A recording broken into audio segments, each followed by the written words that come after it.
προλαλήσαντες προσεφώνησαν. Καλησπέρα σας. Στο σημείο αυτό θα σας παρουσιάσουμε ένα τραγούδι αφιερωμένο από τη χοροδία μας στο σεβασμιότατο επίσκοπό μας κύριο Αμφιλόχιο, με αφορμή την επέτειο των 20 χρόνων της αρχιερατείας του στη Μητρόπολη μας. Η στίχη και η μουσική είναι του δασκάλου μας, του κυρίου Γιώργου Καχλάκη.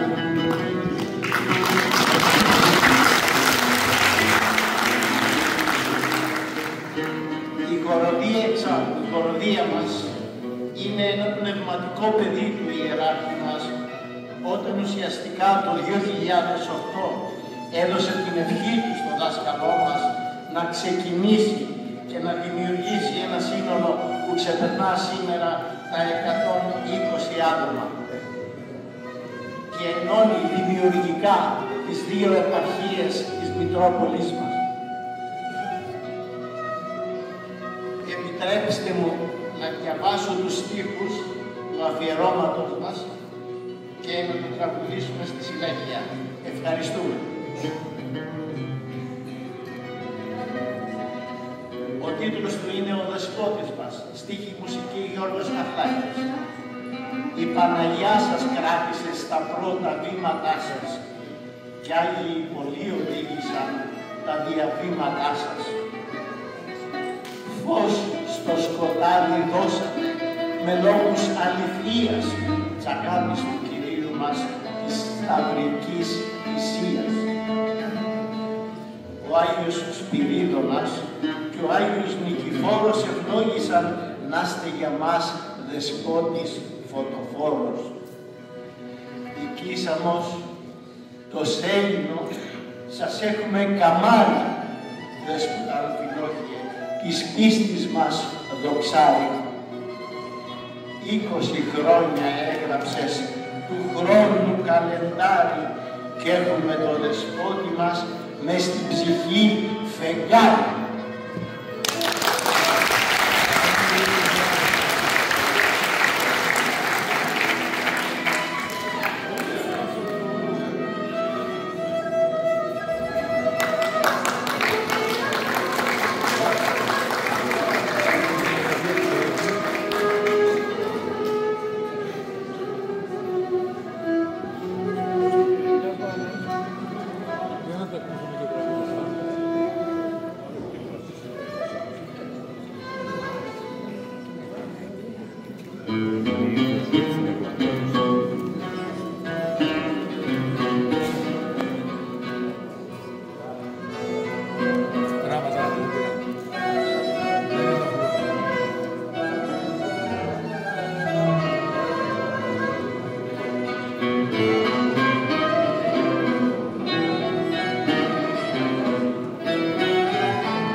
Νικήσαμε